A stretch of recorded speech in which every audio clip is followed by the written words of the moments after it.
এই আহমদ শফি সাহেব হাটাদারি মাদ্রাসার মুহতামিম সাহেবের কথাবার্তা কিন্তু হুজুর আমার পছন্দ হয় না। অথচ হাটাদারি মাদ্রাসা বাংলাদেশের ভিতর উম্মুল মাদারিস বলা হয়। হাটাদারি মাদ্রাসা উম্মুল মাদারিস, বাংলাদেশের মাদ্রাসার মা বলা হয়। প্রথম হলো হাটাদারি মাদ্রাসা, দারুল উলুম দেওবন্দ হলো কওমি মাদ্রাসার মা বলা হয়। ঠিক আছে না? অমুক হুজুরের কথা কিন্তু আমার পছন্দ হয়। আচ্ছা, ওনার পছন্দ হচ্ছে না কেন বলেন তো দেখি, বলেন তো।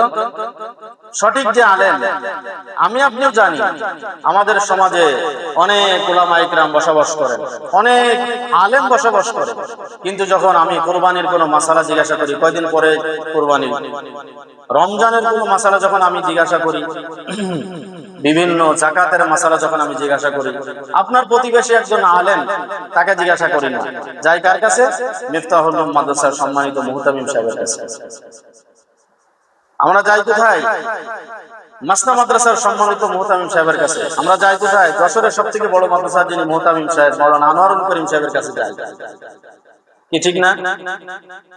এই আলেম বা একজন ঈমানদার, এই ঈমানকে নষ্ট হয়ে যাওয়ার কারণ হলো যে এর ভিতরে, যে যার ভিতরে ঈমান গ্রহণ করেছে, ঈমানটা পাত্র পরিষ্কার নাই, কলবে সালিম নাই। এই কারণে ঈমানটা কি হয়ে গেছে? নষ্ট হয়ে গেছে, ভুল বোঝা শিখেছে। উলামা ইকরামের কাজ তার আর ভালো লাগে না।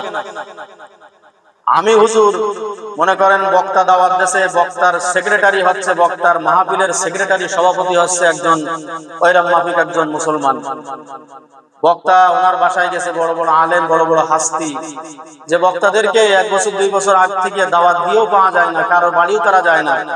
মাহফিলে যাওয়ার কারণে সেই ভদ্রলোকের বাড়ি উনি নিতে সক্ষম হয়েছেন, এবং আল্লাহ তাআলার রহমতে উলামা ইকরাম যেখানে যায় সেখানে আল্লাহ তাআলার রহমত নাজিল হয়। সেই বাড়িতে গেছেন, সেই বাড়ির মালিক হলো মাহফিলের সেক্রেটারি অথবা সভাপতি। বলতেছে, হুজুর, কথায় কথায় বলতেছে, আমি কিন্তু জানতন লোক না, আমি কিন্তু জানতন লোক না। এই 2-1 হুজুর কিন্তু আমার পছন্দ হয়, 2-1 হুজুরের কথাবার্তা আমার পছন্দ হয় না। এই আহমদ শফি সাহেব হাটাদারি মাদ্রাসার মুহতামিম সাহেবের কথাবার্তা কিন্তু হুজুর আমার পছন্দ হয় না। অথচ হাটাদারি মাদ্রাসা বাংলাদেশের ভিতর উম্মুল মাদারিস বলা হয়। হাটাদারি মাদ্রাসা উম্মুল মাদারিস, বাংলাদেশের মাদ্রাসার মা বলা হয়। প্রথম হলো হাটাদারি মাদ্রাসা, দারুল উলুম দেওবন্দ হলো কওমি মাদ্রাসার মা বলা হয়। ঠিক আছে না? অমুক হুজুরের কথা কিন্তু আমার পছন্দ হয় না। আচ্ছা, ওনার পছন্দ হচ্ছে না কেন বলেন তো দেখি। ওনার ভিতরে যদি ঈমান না ঢুকতো তাহলে কি ওয়াজ মাহফিলের সভাপতি বা সেক্রেটারি উনি হতেন? হতেন না। কিন্তু ওনার ভিতরে দ্বীনি বুঝ আছে, সেই কারণে কিন্তু আমি একটা উদাহরণ দিচ্ছি যে কলবে সালিম কি জিনিস।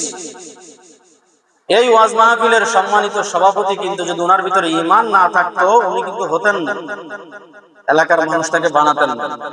কিন্তু ওনার কলবটা নষ্ট হয়ে যাওয়ার কারণে হাটাজারি মাদ্রাসার মুহতামিম সাহেবের কথাবার্তা ওনার ভালো লাগে না। মমতাজের গান যখন দেয়া হয়, সেখানকার সভাপতি কিন্তু ওই লোকই থাকে।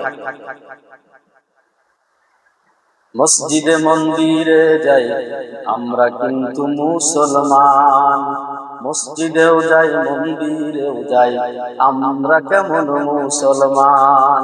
মসজিদেও যাই মন্দিরেও যাই, কি ঠিক না? আমরা হলাম এই মার্কা মুসলমান।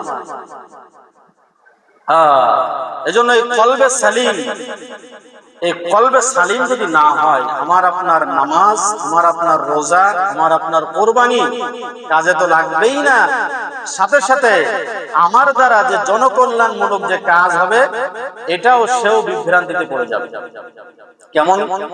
ওই দুধ পান করার কারণে যদি আমার আপনার পেটের সমস্যা হতে পারে, তাহলে এই ব্যক্তির ঈমান নষ্ট যার হয়ে গেছে, যার কলবে সালিম নাই, অন্তঃকরণটা পরিষ্কার নাই, তার কাজটা যদি অন্য মানুষও কেউ গ্রহণ করে, তাহলে সেও এরকম কিন্তু পথভ্রষ্ট হয়ে যাবে।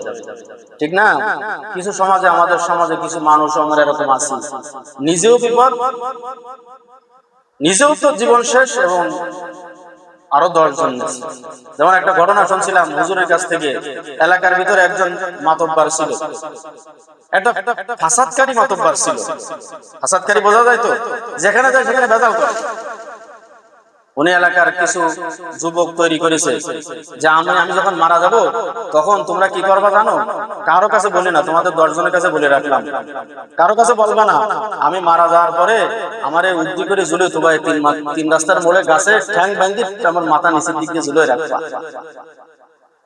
আর ওসিয়াত করে গেছে চাচা মানুষ, আজি সাহেব মানুষ, হ্যাঁ, শেষ বয়সে একটা কথা বলে রেখে গেছে আমাদের। এখন যদি সেই কথার উপরে আমরা আমল না করি তাহলে কেমন দেখা যায়? কিছু কিছু যুবক যারা কিছু আবেগ আছে না, ওরা ওই মারা যাওয়ার পরে ওই ঝুলে রেখেছে। আচ্ছা, মরা মানুষ যদি ঝুলে রাখা হয় তাহলে আইন শৃঙ্খলা বাহিনীতে যারা আছেন তারা কি করবে বলেন তো দেখি? যে কটা ঝুলে হয়েছে তার অবস্থা কি হবে? ওই সব কটা ধরে নিয়ে গেছে, মনে করেন যে থানায়, বলতেছে যে আমাদের ওসিয়াত ছিল যে আমাদের ঝুলে রাখা। আপনারা কি খারাপ মনে করতেছেন নাকি? আমাদের ওসিয়াত করে গেছে চাচা কি দাদা যে ঝুলে রাখার জন্য। তখন এবার যখন ওই জেল দিয়ে দিয়েছে তাদেরকে, ওরা বুঝতেছে যে আসলে দুনিয়ায় চাচা তো ফেতনা তো সারা জায়গায় বাধাই দিয়ে গেছে, যে মরি যাওয়ার পরে যেন আমরা সুখী না থাকতে পারি সেই একটা লাইন আমাদের করে দিয়ে গেছে।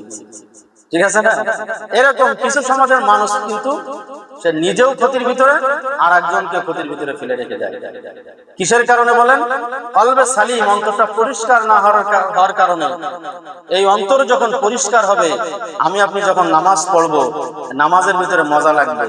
আমি আপনি যখন রাস্তায় হাঁটবো তখন রাস্তায় কষ্টদায়ক ইট যদি একটা থাকে, হ্যাঁ, একটা যদি কোনো ধরনের পথিকের জন্য কষ্টদায়ক কোনো কিছু ফেলানো থাকে, আমি আপনি সাইকেল থেকে নেমে কিন্তু সরাই রাখবো।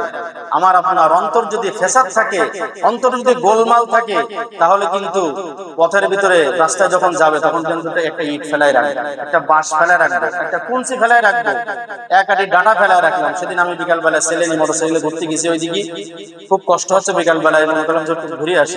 দেখি কিছু পুঁইশাক গ্রামের মানুষ কিছু পুঁইশাক ছড়াই রেখেছে। আমি যে উঠতে গেছি সে আমার চাকা ছিল ফেলেছে। আমি ওখানে দাঁড়ালাম, দাঁড়াই বললাম কি, এই এলাকার মানুষের মন মানসিকতা মনে হয় ভালো নেই। এক চাচা আমার কাছে, হুজুর আপনি কিছু মনে করেন না, কষ্ট নিয়েন না, আপনি যান, আমরা সরাই দিচ্ছি।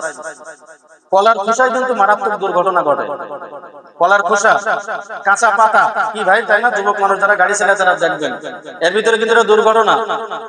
আল্লাহ রাসূল সাল্লাল্লাহু আলাইহি ওয়াসাল্লাম বলতেছেন যে সর্বনিম্ন স্তর ঈমানের ৭৭টা শাখা। ঈমানের কয়টা শাখা আছে বলেন? ৭৭টা শাখা। ৭৭টা শাখার সর্বনিম্ন শাখা হলো রাস্তার থেকে কষ্টদায়ক জিনিসকে সরাই দেওয়া। অনেক মানুষ আমি দেখছি রাস্তায় চলাচলের পথে যদি কোনো ইট থাকে রাস্তা থেকে নামে ইটটা সরাই দেয়। অনেক মানুষ হচ্ছে পথ বন্ধ করে, রাস্তা থেকে ইট সরাই দেওয়া, কষ্টদায়ক জিনিসকে সরাই দেওয়া যদি ঈমানের আলামত হয়, ঈমানের প্রকার হয়, তাহলে মানুষের পথ বন্ধ করাটা ঈমানের কোন আলামত বলেন তো আপনারা দেখি? ঈমান রাস্তা যে বন্ধ করে, পথ যে বন্ধ করে প্রতিবেশী, তার ভিতরে কি ঈমান আছে না নেই? এবারে আপনারা বলেন, তার কি কলবে সালিম না কলবে ভেজাল? কলবে ভেজাল।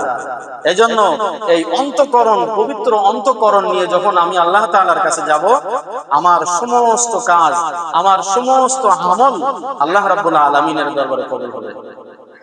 হযরত আশরাফ আলী থানভী রাহমাতুল্লাহ আলাইহি বলেন, হযরত আশরাফ আলী থানভী রাহমাতুল্লাহ আলাইহি হাকিমুল উম্মত মুজাদ্দিদুল মিল্লাত আশরাফ আলী থানভী রাহমাতুল্লাহ আলাইহি, ওনার একজন মূর্খ মুরিদ ছিল। কি ছিল? ওনার একজন মূর্খ মুরিদ ছিল। যেমন চেয়ারম্যানের সাহেবের সাথে দেখবেন শিক্ষিত লোক থাকে, অশিক্ষিত থাকে, মধ্যম তরিকার লোক থাকে। আলেমের মুরিদ, চরমনার মুরিদ, শিক্ষিত লোক আছে, অশিক্ষিত লোকও আছে, কি আছে না? হযরত আশরাফ আলী থানভী রাহমাতুল্লাহ আলাইহির একজন মুরিদ ছিল, সে হলো মূর্খ মুরিদ। আশরাফ আলী থানভী রাহমাতুল্লাহ আলাইহির কাছ থেকে শিখেছেন মানুষকে কষ্ট দেয়া হারাম, মানুষকে ধোঁকা দেয়া হারাম, মানুষের অর্থ সম্পদ ফাঁকি দেওয়া হারাম। এগুলো পীর সাহেবের কাছ থেকে কিন্তু এটা শিখেছেন। কি আমরা শিখি না? হুজুর সাল্লাল্লাহু আলাইহি ওয়াসাল্লামের কাছ থেকে সাহাবায়ে কেরাম শিখেছেন, সাহাবায়ে কেরাম থেকে তাবেঈনরা শিখেছেন, তাবেঈনরা শিখেছেন, উলামায়ে কেরামরা শিখেছেন আস্তে আস্তে পর্যায়ক্রমে। এখন কিন্তু আমরা আলেম উলামার কাছ থেকে কিন্তু হেদায়েত পাই, ঠিক না? আমরা আলেম উলামার কাছ থেকে ভালো কথা শুনি। আশরাফ আলী থানভী রাহমাতুল্লাহ আলাইহি একজন মুরিদ ছিল, মূর্খ মুরিদ, একেবারে পারে, লেখাপড়া জানে না। উনি একদিন ট্রেনে সফর করতেছেন। ট্রেনে সফর করার সময় উনি একটা টিকিট নিছেন, এক জায়গা থেকে আরেক জায়গা পর্যন্ত একটা টিকিট কেটেছেন। কি কেটেছেন বলেন? আমরা যখন বাসে সফর করি, ট্রেনে সফর করি, তখন টিকিট গ্রহণ করি না? উনি যখন ট্রেনটা ছেড়ে দিয়েছেন, পাশে তাকায় দেখে বড় একটা ব্যাগ ওনার সাথে আছে। কি আছে? ব্যাগ আছে।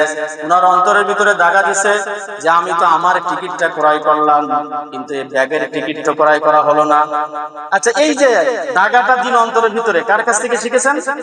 আশরাফ আলী থানভী রাহমাতুল্লাহ আলাইহির কাছ থেকে শিখেছেন।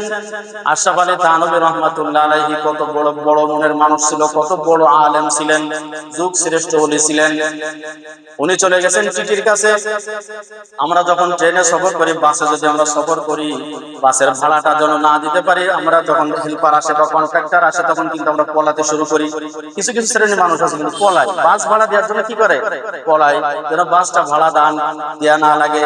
ট্রেনে কিন্তু অহরহ দেখা যায়, ট্রেনে এত লস কেন হয়? ট্রেনে কিন্তু মানুষ টিকিট কাটে না, টিকিট ছাড়া মানুষ কিন্তু ভ্রমণ করে। অথচ ট্রেনে গায়ে কিন্তু লেখা আছে টিকিট ছাড়া ভ্রমণ নিষেধ, টিকিট নিতে হবে, ভ্রমণ করতে হবে।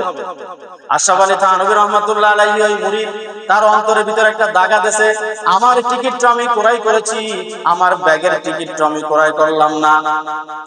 কি আমি তো ট্রেনের কর ফাঁকি দিলাম, সরকার ফাঁকি দিলাম, হয়তো এই ব্যাগের ভাড়া হয়তো আমাকে 10 টাকা আসতো, কিন্তু এই 10 টাকার মালিক তো সারা বাংলাদেশের মানুষ, সারা বাংলাদেশের মানুষ। কি ঠিক না? সরকারি কোষাগারের যে টাকা, এগুলো সব মালিক কারা? জনগণ না? গণতান্ত্রিক দেশ। উনি একটা টিটি দেখতেছেন, টিটির কাছে চলে গেছে, বলতেছে যে টিটি সাহেব, আমি তো আমার টিকিট কেটেছি, কিন্তু এই ব্যাগের টিকিটটা আমি কাটি নাই। বলতেছে যাও, তোমাকে দেয়া লাগবে না, তোমাকে মাফ করে দিলাম।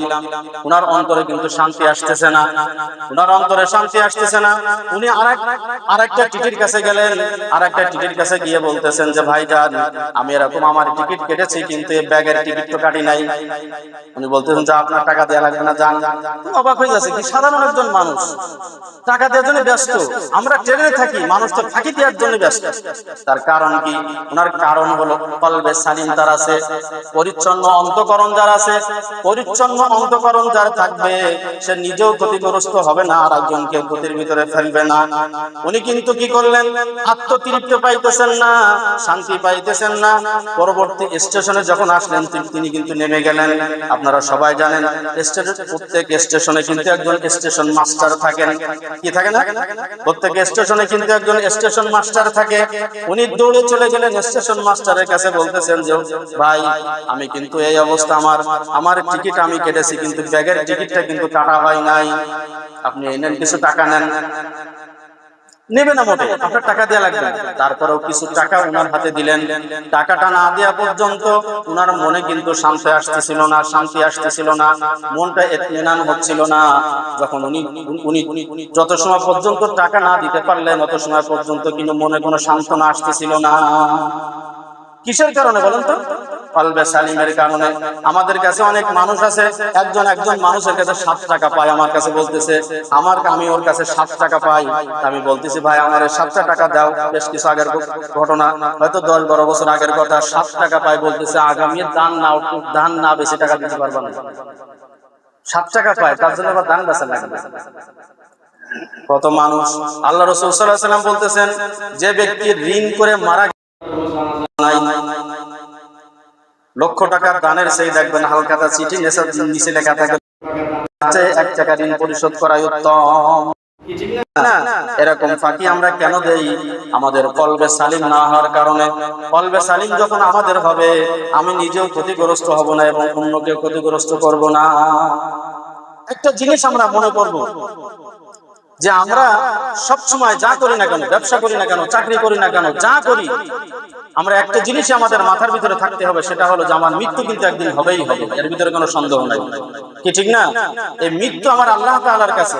ওয়া ইয়ামাল মিসকালা যাররাতিন খায়রান ইয়ারা ওয়া ইয়ামাল মিসকালা যাররাতিন শাররান ইয়ারা। একবারে যাররা যাররা পরিমাণ হিসাব কিন্তু আমাকে আল্লাহ তাআলার দরবারে দিতে হবে। আমি যখন মানুষের কাছে টাকা পাই, তখন সেটা মনে থাকে, কিন্তু আমার কাছে যে পাই তার কথা কিন্তু আমার মনে থাকে না। কি কলবটা কেমন বোঝা যায়? মানুষের কাছে 2 টাকা পাইলে সেটা মনে থাকে, কিন্তু আমার কাছে যে 10,000 টাকা পাই সেটা আমি ভুলেই যাই। কোন মানুষ কি আছে যে আমার কাছে টাকা পাইলে আমি ভুলে যাই? বুঝতে হবে কি তার কলবে সালিম হয় নাই। এজন্য আল্লাহ রাব্বুল আলামিন আমাদেরকে কলবে সালিম নিয়ে দুনিয়ায় জীবন যাপন করার তৌফিক দান করুন। ওয়া আখির দাওয়ানা আলহামদুলিল্লাহি রাব্বিল আলামিন। সুন্নাত পড়ে সুন্নাত